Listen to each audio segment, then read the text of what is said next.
Bienvenue dans l'épisode du Walk the Talk avec Alex. Tellement heureuse de vous retrouver tout le monde et sachez que maintenant les épisodes qui sont vidéo sont disponibles en live directement dans la communauté Facebook le Walk the Talk avec Alex. Donc pour ceux qui écoutent et qui sont pas au courant que ça existe, c'est un groupe Facebook privé où est-ce que vous avez l'occasion de visionner certains épisodes de podcast en live. Le lien pour rejoindre le groupe Facebook va être disponible dans la description. Pour ceux qui sont là en live, tellement heureuse de pouvoir reprendre les lives avec vous qui vont faire l'objet de podcasts. Donc, aujourd'hui, on parle de conflits et je veux vraiment aller démystifier les mythes, ça le dit, les mythes qu'on peut avoir autour du conflit. Ce que j'observe auprès de ma clientèle, auprès de gens avec qui j'ai collaboré, c'est que souvent, il y a beaucoup de peur, il y a une culture de peur autour du conflit. Naturellement, on va associer que conflit égale danger de perdre. Danger que la relation n'aille pas dans la direction qu'on veut. Et moi, aujourd'hui, je veux vous expliquer pourquoi le conflit est la porte d'entrée vers la plus grande intimité que vous ne pouvez pas avoir dans votre relation, seulement et seulement si c'est adressé de la bonne manière.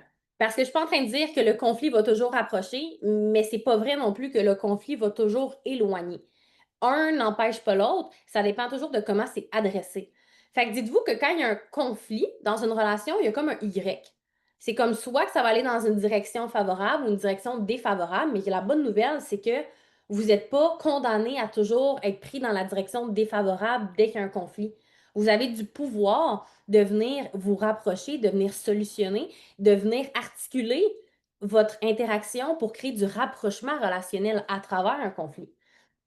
J'ai oublié d'aller voir la définition dans le dictionnaire. J'aime ça aller voir. Je pourrais regarder rapidement dans le dictionnaire, mais pour moi, je vais juste donner ma définition. Un conflit, ce n'est pas une menace, ce n'est pas un problème. Un conflit, c'est pas nécessairement une chicane. On va y aller avec le terme plus désaccord. Ce que j'observe souvent, c'est qu'il va y avoir des désaccords. Souvent, on ne sait pas pourquoi, on ne sait pas d'où ça vient. Soit qu'on se sent mal de dire notre vérité, fait que là, on va donner raison à l'autre. Soit que, au contraire, on pense qu'on a raison puis on va écraser l'autre. Il peut y avoir une tonne de dynamique dans une relation qui fait en sorte qu'un simple désaccord ou un simple élément qui a déclenché une personne ou un autre vienne créer un gros effet boule de neige puis créer beaucoup de précédents alors que ça aurait pu être évité. OK? Donc, ce qu'il faut comprendre à la base, c'est que le conflit, c'est sain dans une relation. Quelqu'un qui me dit, oh, moi, ma relation est parfaite, c'est parfait, on n'a jamais de conflit, pour moi, il y a un flag qui lève. Ce que ça m'indique, c'est que dans cette relation-là, il y a une des deux personnes qui s'efface pour éviter le conflit qui se moule à l'autre. Fait que ce que ça fait, c'est qu'il y en a une qui est en train de perdre tranquillement pas vite son intimité pour juste se fondre dans son partenaire ou sa partenaire pour s'assurer que le conflit est évité. Parce que cette personne-là, fort probablement qu'elle a une croyance que le conflit, c'est mal, ça fait peur, c'est dangereux. Donc, elle va fuir, elle va éviter, elle va refouler, puis elle va juste se mouler à l'autre. Fait que c'est pas qu'il n'y a pas de conflit, c'est qu'il y a une personne qui va toujours piler sur elle pour éviter le conflit. Et pourquoi le conflit, c'est sain dans une relation? C'est même pas, pour moi, un conflit, comme je vous ai dit, c'est pas négatif. C'est le fait qu'on est deux individus différents. Rappelez-vous de ça, là, on a l'impression là, que quand on rencontre notre âme sœur, là, puis on va en parler la semaine prochaine d'âme sœur, c'est donc bien parfait, puis c'est donc bien wow, puis s'il y a un conflit ou un accrochage parce que c'est pas la bonne personne ou c'est pas la relation parfaite, premièrement, il n'y a pas de relation parfaite. C'est qui vous êtes et comment vous allez adresser le conflit, que derrière ça, je vous le dis, là, il y a des immenses trésors. OK? Donc, rappelez-vous de ça. La relation qui n'a pas de conflit, il y a une des deux personnes qui s'efface. Et une relation qui est saine, c'est quand chacune des personnes dans la relation peuvent exister dans leur pleine individualité et donc créer une co-création qui est saine en relation. Parce qu'une relation, il y a trois énergies. Il y a vous, il y a votre partenaire, puis il y a l'énergie que vous créez ensemble. Et les trois sont importantes pour créer une dynamique qui est saine. C'est pas sain s'il y a une personne qui prend toute la place. C'est pas plus sain s'il y a une personne qui en prend pas. C'est pas plus sain si les deux s'oublient pour juste la relation, un s'oublie pour l'autre ou l'autre s'oublie pas puis est égoïste pour l'autre, comprenez-vous? Ce qui est sain, c'est que ces trois énergies-là sont des énergies distinctes, elles sont nourries, elles sont prises soin, elles sont adressées, elles sont considérées en fonction des besoins de chacun. Donc, un conflit, ce qui arrive, c'est que dans une relation, comme je vous ai dit, on a deux personnes.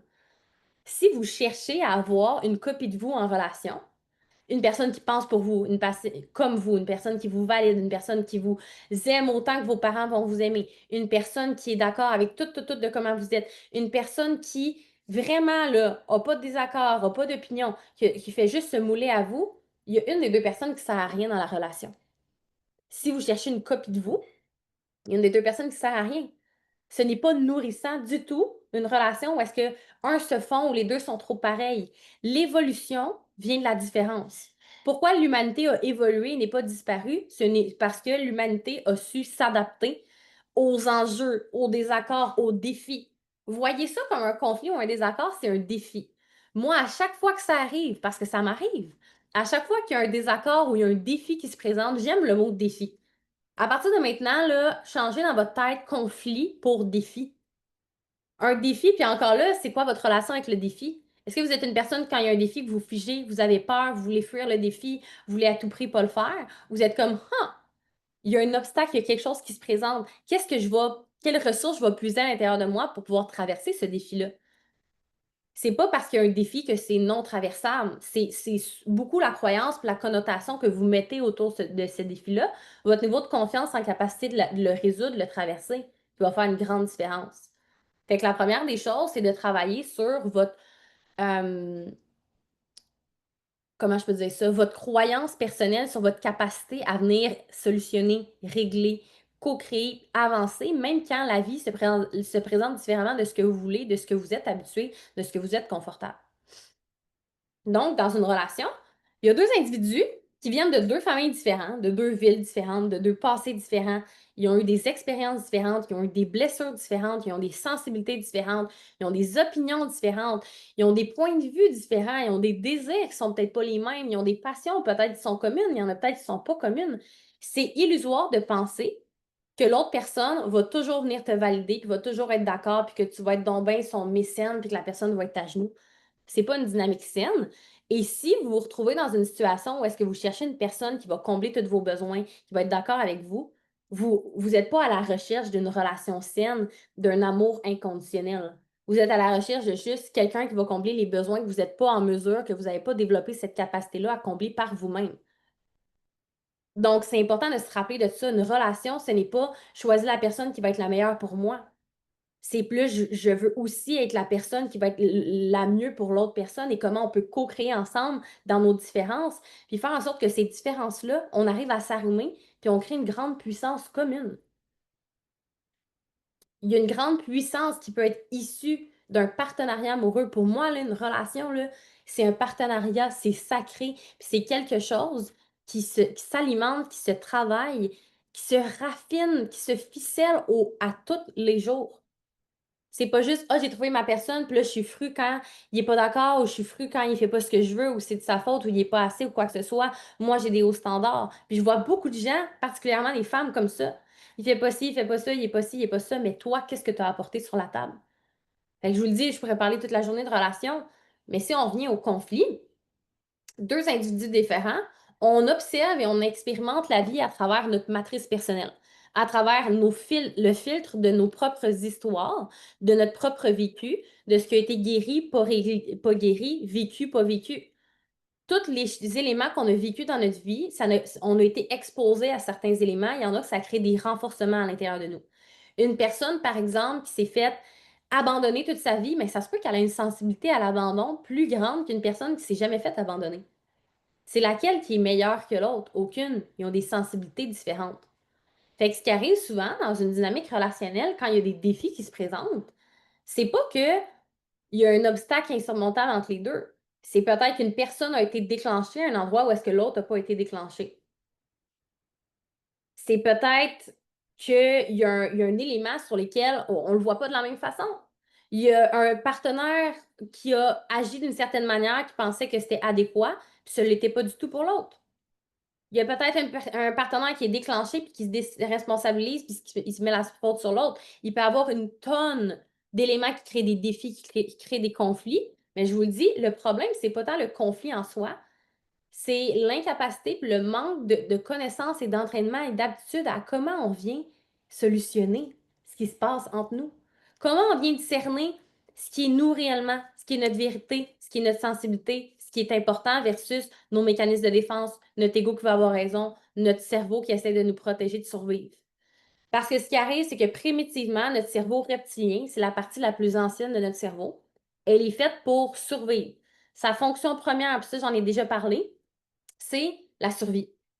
Elle n'est pas capable de. Elle n'est pas connectée à la partie du cerveau qui ressent les émotions, qui sait ce qui est bon, ce qui n'est pas bon pour vous, qui sait ce qui est bien, qui sait ce qui est mal. C'est une partie du cerveau qui opère, qui est très binaire puis qui va opérer par habitude. Fait que ce que ça veut dire, c'est que si quand vous étiez jeune, vous avez appris que pour avoir de la nourriture, pour être nourri, vous deviez pleurer. Votre cerveau a fait une association. Je suis bébé, il n'y a pas une intelligence développée à ce moment-là. Fait qu'écoutez bien ça. Je suis bébé, j'ai faim, je pleure. Quand j'ai faim et que je pleure, je suis nourri. Association. À chaque fois que je vais ressentir à nouveau la faim, je vais repleurer, je vais donc être nourri. Donc, il y a un renforcement qui se crée au fil du temps, puis c'est une habitude. Fait que ça devient une habitude, puis encore à ce jour, il y a des gens qui pleurent à leur partenaire pour être nourris de leur amour, pour être nourris. Parce qu'ils ont associé leur cerveau pour survivre, pour être nourris, ils ont associé que voici comment je dois me comporter pour recevoir ce que je veux. Et on n'a pas nécessairement appris au fil du temps à venir combler nos propres besoins une fois qu'on est rendu mature et conscient pour voir au-delà des comportements qu'on a employés plus jeunes pour survivre. Des mécanismes de défense, quand on est jeune, c'est des mécanismes de protection. On les met pour se protéger, pour survivre. C'est sain, c'est adéquat. Là où ça devient nuisible, c'est qu'en devenant adulte, ça devient des mécanismes de défense. On se défend, ça nous coupe de nous. Et c'est ce qui nous fait le plus souffrir. On implémente ça quand on est jeune pour s'empêcher de souffrir, mais quand on grandit, c'est ce qui nous fait le plus souffrir parce qu'on est prisonnier de ça et on n'en a pas conscience. Donc, on est des mécanismes de défense ambulants. En tant qu'humain, là, c'est fascinant. Nos réactions, la façon dont on va percevoir les choses, comment on va répondre à l'autre, comment on va vivre ce que l'autre a vécu, comment on va s'effacer, comment on va banaliser, on va dramatiser, il y en a une tonne. Et d'ailleurs, c'est exactement ce qu'on entraîne dans nos processus d'entraînement Keys to Kingdom, de venir les apprendre, les décortiquer, d'ouvrir cet œil-là sur tous les angles morts qu'on n'a pas en conscience à l'intérieur de nous. Fait que si je récapitule tout ça, notre cerveau reptilien, il est là pour la survie. Il est là pour survivre. Il a implémenté des habitudes que quand il était jeune, quand vous étiez plus jeune, ça fonctionnait. Et il a associé que tout ce que je sais, tout ce que je fais et tout ce que j'ai expérimenté jusqu'à présent qui m'a gardé en vie, c'est la vérité. C'est ma zone de confort, c'est l'espace de sécurité. Donc, cette sécurité-là doit me suivre partout où je vais parce que si ma sécurité est menacée, je risque de mourir, entre guillemets, selon ce que cette partie-là du cerveau pense. Fait que ce qui arrive, c'est que si vous êtes confronté à une personne que vous avez développé des sentiments amoureux, mais qui pense différemment de vous, qui réagit différemment de vous, qui a une idée différente de la vôtre, quelqu'un qui va venir menacer l'ensemble de la conception que crée votre sécurité, votre cerveau va se sentir en danger. Et si vous n'avez pas développé cette conscience-là de comprendre au-delà, naturellement, c'est la survie qui kick in en premier.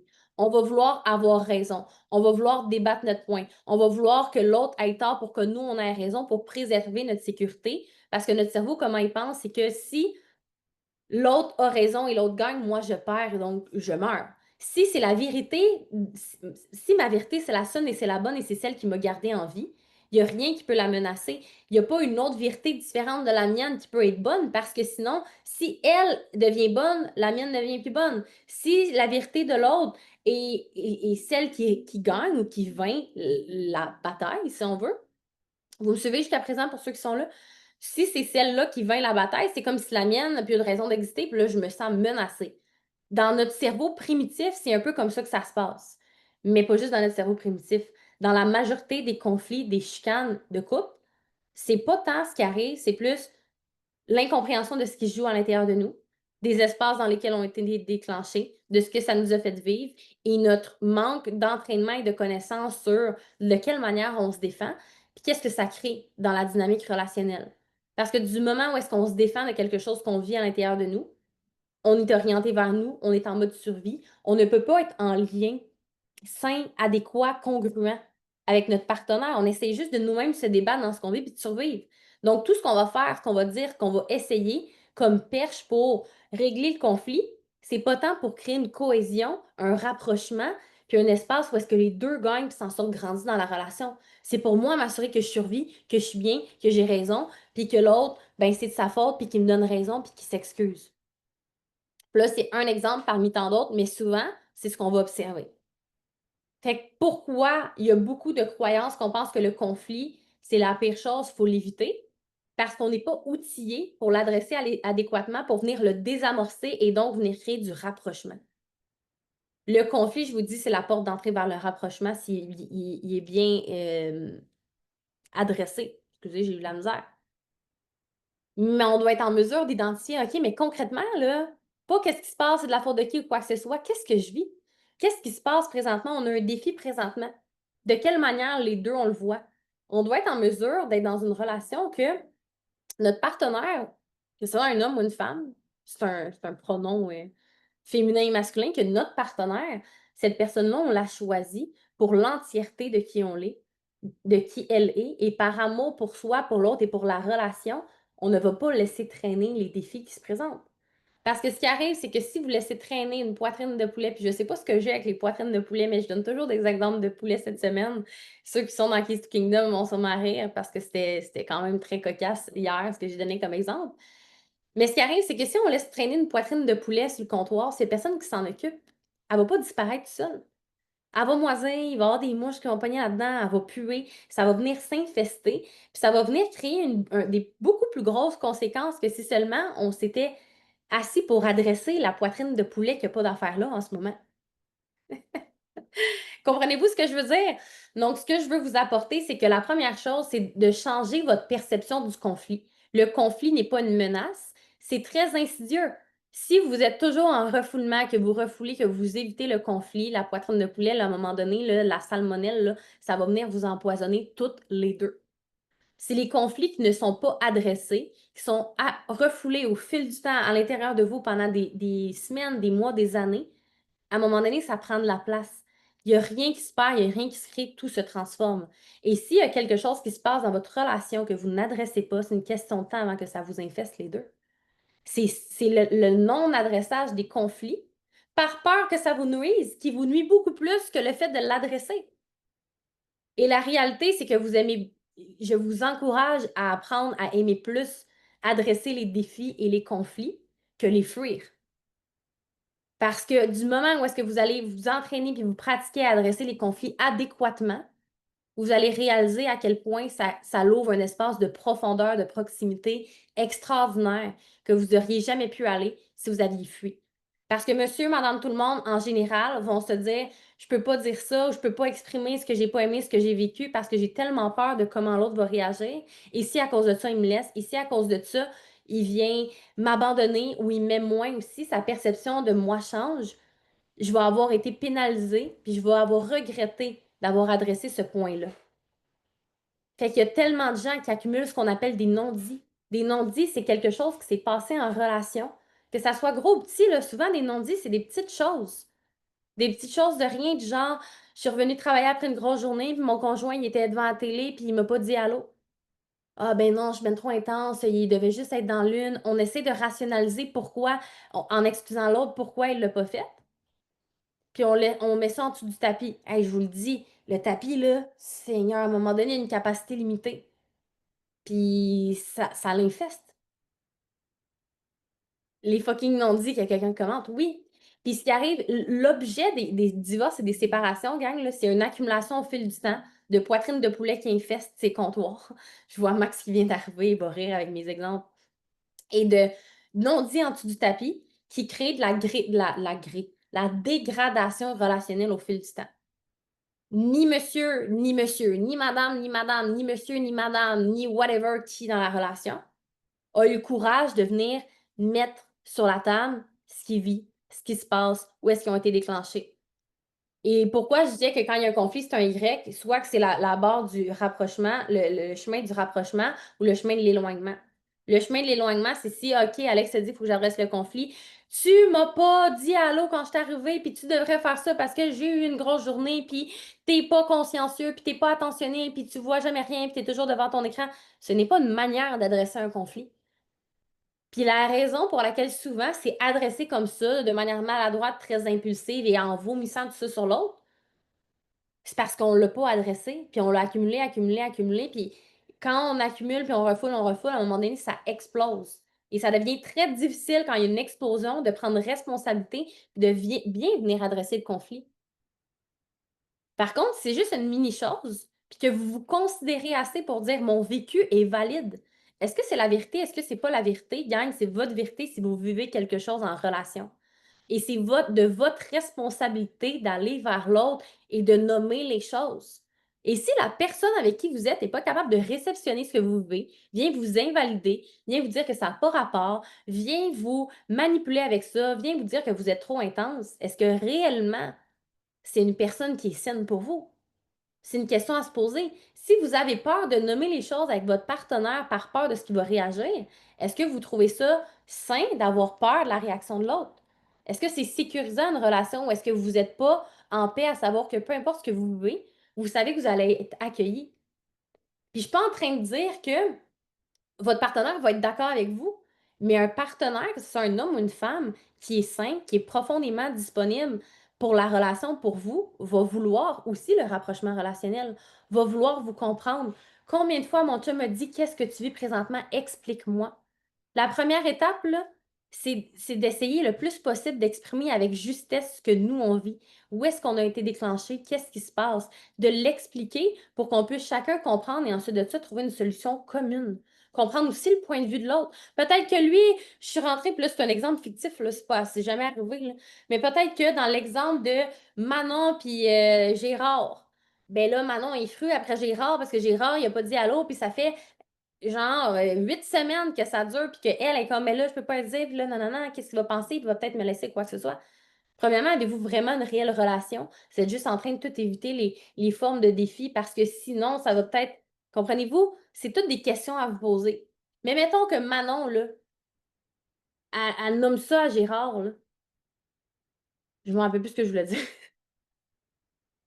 Mais peut-être que oui, ce que je voulais dire, mais peut-être que Gérard, lui, il se dit, elle a une grosse journée, puis là, ben, je veux pas la déranger, puis je veux pas lui dire allô parce que t'es encore dans sa tête, puis moi, je veux la laisser décompresser. Puis là, quand elle va être plus disposée, je vais aller lui dire allô parce que peut-être que ça va être trop envahissant pour elle.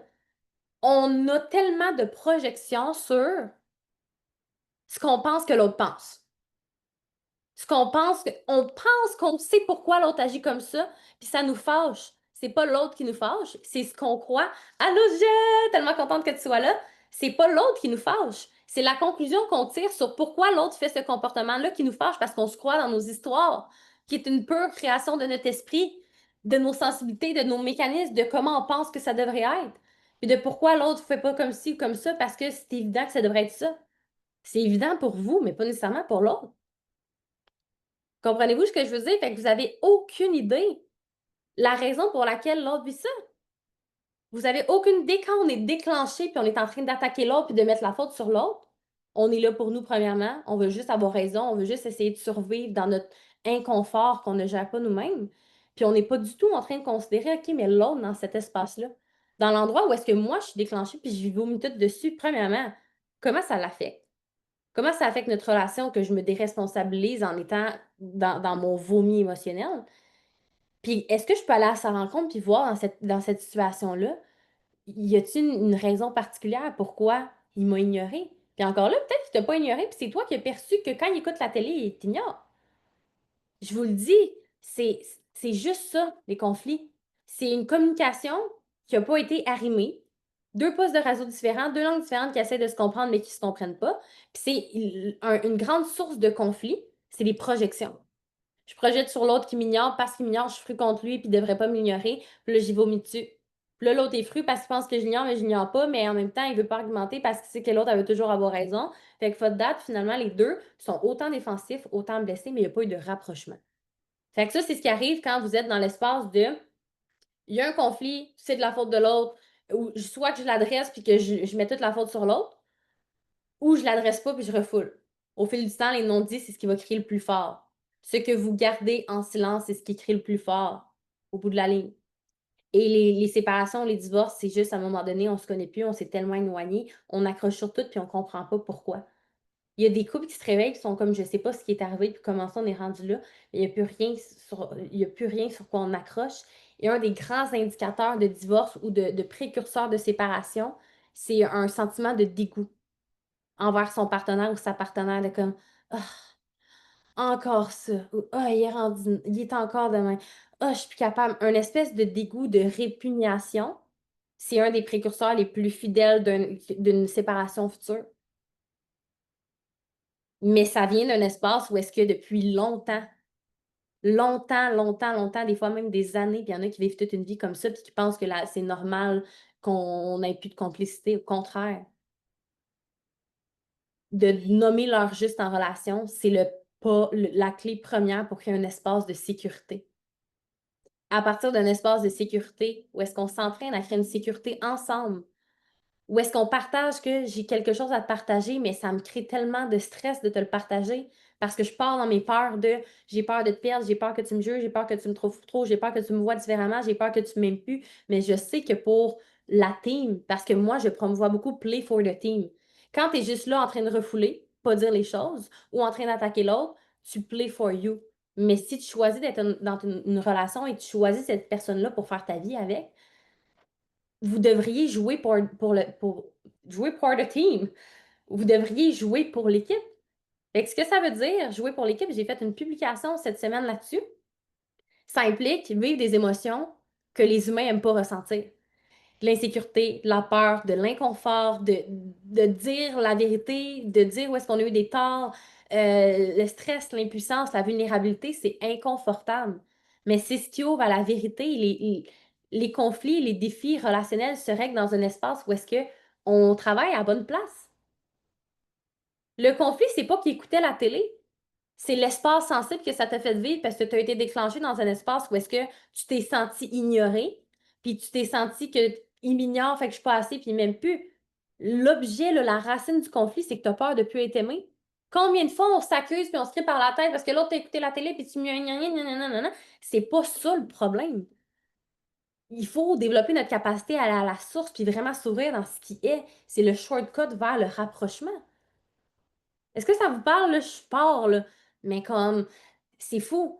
Fait que rappelez-vous de ça. Un conflit n'égale pas de danger. Conflit égale potentiel de rapprochement. Moi, à chaque fois qu'il arrive quelque chose, je suis comme, OK, il y a un inconfort, c'est normal, c'est pas toujours le fun. Mais en dedans de moi, je suis comme, oh my God, on va se rapprocher encore plus. Puis à chaque fois, je me dis, mais voyons, comment c'est possible qu'on se rapproche encore plus? On s'aime tellement, c'est tellement beau ce qu'on vit. Mais c'est beau, mais je veux dire, on est des individus différents. On vit plein de choses. On a acheté 2 véhicules, on a ouvert une business, on a déménagé à Calgary, on a tellement d'affaires. On vit des fois le stress différemment, on a des priorités différentes, on a des choses qu'on veut que l'autre veut moins. C'est totalement normal et sain. Donc, ne croyez pas que le conflit n'est pas sain. S'il n'y a pas de conflit, une personne qui s'efface pour l'éviter, puis c'est une question de temps avant que ça pète. Mais c'est pas non plus sain qu'il y ait un conflit puis qu'on commence tout le temps à s'engueuler à travers le conflit. Ce qui crée du rapprochement, c'est quand c'est la racine du conflit qui est adressée. Chacun est capable d'exprimer son point de vue, dans quel espace a été déclenché. Peut-être que l'autre fait juste l'ignorer parce qu'elle est tout le temps fru, puis lui, ça le déclenche qu'il est fru parce qu'il sent qu'il n'est pas capable de la défrustrer. Il peut tellement avoir d'éléments.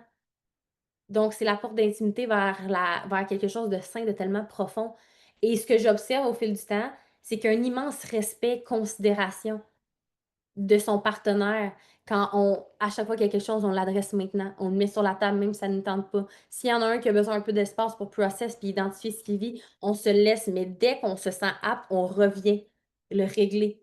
Quand on claire des dossiers au fur et à mesure, là, il n'y a pas de pile, il n'y a pas d'encombrement, il n'y a pas de distorsion ou d'interférence entre nous parce qu'on prend soin de laver notre linge sale ensemble à tous les jours. On prend soin de les vider, les piles. Mais ça demande de l'effort, ça demande de l'engagement, ça demande de l'inconfort, ça demande toutes ces émotions-là qui sont inconfortables de vivre. Mais ça nous permet également de ressentir tout ce que l'être humain veut ressentir, puis qui se plaint souvent de ne pas ressentir. La passion, de l'allégresse, de l'intimité, de la connexion profonde, mon Dieu, j'en perds mes mots, de la symbiose, des moments de pure présence dans l'amour inconditionnel de l'autre, de la relation, de ce qu'on vit. Ça crée du renforcement, ça crée des mémoires, ça renforce notre capacité. Puis plus il y a des défis qu'on adresse puis qu'on désamorce, plus à un moment donné, ça crée une espèce de, comment je peux dire ça, de mémoire. C'est comme quand tu joues à Dance Dance Revolution. peux pas croire que je vous dis des exemples aussi weird que ça, mais Dance Dance Revolution, c'est le tapis de danse avec les flèches, gang. J'étais une master à ce jeu. Vous pouvez même pas vous imaginer comment j'ai cassé les oreilles de mes parents à comme varger sur ce tapis. Mais c'est comme, il y a un pattern de mouvement. À un moment donné, quand tu fais la même maudite tune fatigante 100 millions de fois pour l'avoir, mais plus tu la fais, plus tu es capable de savoir que quand tu arrives là, il faut que tu bouges de cette façon-là ou que tu bouges de cette façon-là. Il faut que tu ailles plus vite, il faut que tu ailles plus lent. Puis que si tu prends tes deux pieds pour ces flèches-là, tu n'auras pas le temps de les ramener pour ces deux flèches-là. Fait que faut que tu y ailles comme ça, comme ça. Plus tu t'exposes à des situations, plus ton corps la reconnaît. Plus il y a un pattern de mouvement qui se crée, plus il y a un ancrage. Puis à un moment donné, on a des repères. Ah, on vit ça en ce moment, il se passe tellement. Tu te rappelles-tu la dernière fois, on a été déclenché sensiblement dans une situation complètement différente, mais on se sentait de la même façon, puis on l'avait solutionné de cette façon-là. On crée des données qui nous permettent éventuellement d'avoir plein d'outils, puis de travailler ensemble dans la résolution d'un conflit. Et c'est sain d'arrêter la résolution d'un défi quand on sent qu'on est arrivé dans un impasse, dans un cul-de-sac. Des fois, là, c'est comme, OK, on a fait le tour, on partage ce qu'on vit, on n'est pas capable d'identifier, on ne trouve pas de compromis qui est gagnant pour chacun. Il y a encore un bord que comme il y a quelqu'un qui s'en bien ou quoi que ce soit. Par amour et par respect pour la limite, des fois, notre limite personnelle est atteinte, on a comme besoin de décanter. C'est comme parfait.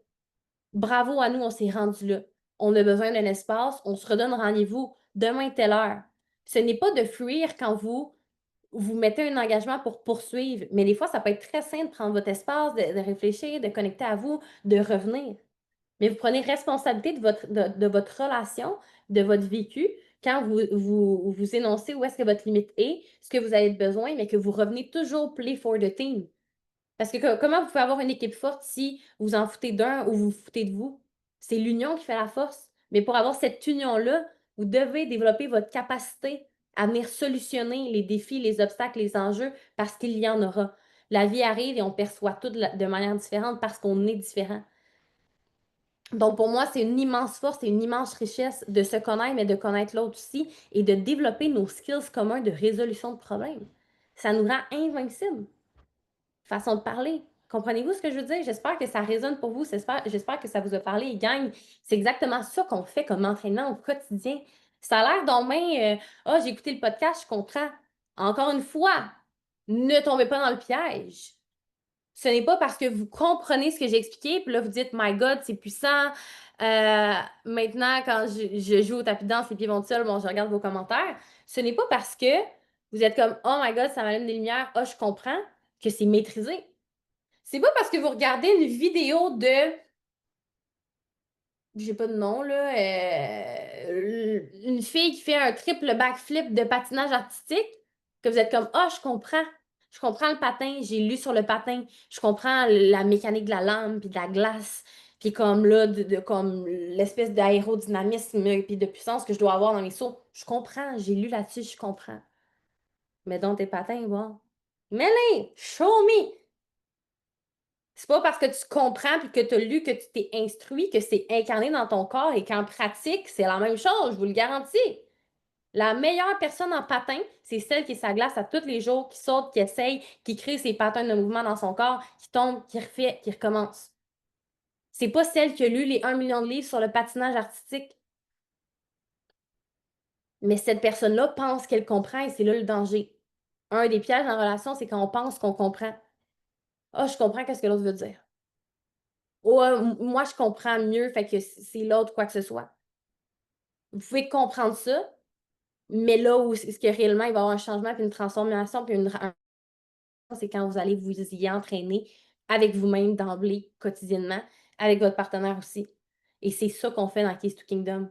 C'est un entraînement relationnel, multidimensionnel. Votre relation à vous crée un socle de sécurité intérieure. Commencez par comprendre la maquette complexe de l'individu que vous êtes. Dans ma tête, là, un humain, là, c'est comme si tu ouvres tu sais, là, un microprocesseur, je sais pas pourquoi, là, j'ai des exemples bizarres de même, mais tu sais, une espèce de grosse machine, là, qui a plein de microprocesseurs avec plein de petits fils, plein de petites affaires, c'est comme une galaxie de circuits uniques. Puis ça prend une vie à aller toutes les comprendre, tous les circuitages. Avant de comprendre ceux de l'autre, essayez-vous de comprendre, maîtriser les vôtres parce que vous allez savoir vos tendances, vos prédominances, la manière de réagir, vos mécanismes de prédilection, les espaces sensibles, quand vous avez clairement vos... si vous avez clairement, mettons, votre map, mais vous allez plus clairement savoir où aller puis comment conjuguer avec la map de l'autre. Fait qu'on a tendance à vouloir prendre des programmes, des accompagnements. Là, je vais comprendre l'autre, je vais pouvoir l'aider. Non, non, non. Apprenez à vous connaître vous, à vous maîtriser vous-même, à déterminer, OK, c'est quoi vos déclencheurs, vos mécanismes de défense, qu'est-ce qui se passe, comment vous réagissez, qu'est-ce qui vient vous chercher. C'est quoi vos tendances tellement subtiles que vous ne les voyez même pas, que votre cerveau essaye de brander pour que vous puissiez fuir, éviter, bien brander les choses. Où sont les angles morts qui vous nuisent le plus? Et ensuite de ça, comment ça se déverse dans votre relation? Comment ça crée des précédents, de l'impact, comment ça vous nuit? Même chose pour l'autre, ensuite de ça. Ensuite, vous pouvez le faire en relation, mais Case Kingdom, c'est un entraînement où est-ce qu'on fait, on ramène ça à nous. On fait ce travail-là intérieur. Puis ensuite, on travaille la communication, puis comment aller désamorcer l'autre, puis comment apprendre à connaître l'autre, puis comment ça vient par la suite. Mais votre vie en ce moment, dans toutes les sphères de votre vie, que ce soit votre relation, votre corps, vos finances, votre business, votre carrière, votre emploi, vos amis, votre famille, name it, alouette, c'est un reflet de votre niveau de maîtrise de tout ce qui se joue à l'intérieur de vous. Parce que vous êtes le pilote de votre vie, vous avez le volant, vous avez la capacité de dire oui, de dire non, de décider, de refuser, d'accepter, d'avancer, de reculer. Ce pouvoir-là est à l'intérieur de vous. Mais vous devez comprendre les motivations de vos décisions, de qu'est-ce qui fait que vous restez toujours dans la même roue. Où est-ce que vous vous déresponsabilisez? Où est-ce que vous avez l'impression que vous êtes condamné alors que c'est vous-même qui vous emprisonnez? Est-ce que ça vous parle? Je pourrais continuer encore longtemps. On a fait le tour pour aujourd'hui. Donc, en résumé, le conflit n'est pas une menace et il va énormément être une nuisance, une dégradation, puis un frein, puis éventuellement peut-être même l'objet d'une séparation s'il n'est pas adressé. Le remède miracle au rapprochement relationnel, à l'intimité profonde, il y en a plusieurs, mais entre autres, développer votre capacité à venir gérer adéquatement en prenant responsabilité les défis, les conflits qui se déroulent. C'est primordial. Le conflit, c'est la porte d'entrée, c'est le début de l'intimité. Ce n'est pas la fin de l'intimité. Il n'y a pas d'intimité si vous fuyez toujours les conflits, vous restez en surface, en train de patcher partout pour être sûr que rien soit déclenché, qu'on n'aille pas à, oh mon Dieu, vivre un conflit. Puis je vous dis ça avec plein d'amour, peu importe où est-ce que vous vous situez dans votre chemin, si vous voulez de l'aide, du support, comprendre ce qui se passe, on est là pour vous. Max et moi, Max est en l'air, je ne sais pas s'il est encore là. On travaille votre relation avec le masculin et avec le féminin. On est un homme et une femme à vous coacher parce que c'est pas du tout la même chose. Vous n'avez pas du tout le même lien avec votre père et le même lien avec votre mère. Puis il y a plein de vos comportements qui sont issus justement d'expositions dans votre enfance différentes avec vos parents de différents sexes. On est là vraiment pour vous supporter. Je vous le dis, si vous allez apprendre des choses, oui, plein, mais c'est un entraînement à l'incarnation parce que c'est ce qui manque dans les transformations. Il y a tellement de gens qui ont fait une tonne de programmes mais qu'il n'y a rien qui change parce qu'ils comprennent plein de choses, mais ils comprennent, mais ils ne sont pas capables de le faire leur triple backflip à la glace parce qu'ils n'ont jamais osé être sur la glace. Plus rapidement, vous allez transcender, vous allez aller vers l'objet de votre peur, plus rapidement, vos peurs vont se dissoudre. Mais ça demande du courage, puis des fois, ben, d'être accompagné par des experts là-dedans, c'est ce qui vous aide à avoir le courage nécessaire pour vous prouver que vous êtes capable, et ensuite de ça, pour patiner sans appui. Alors, merci de votre présence. J'espère que ça a résonné pour vous. On se retrouve dans un prochain épisode.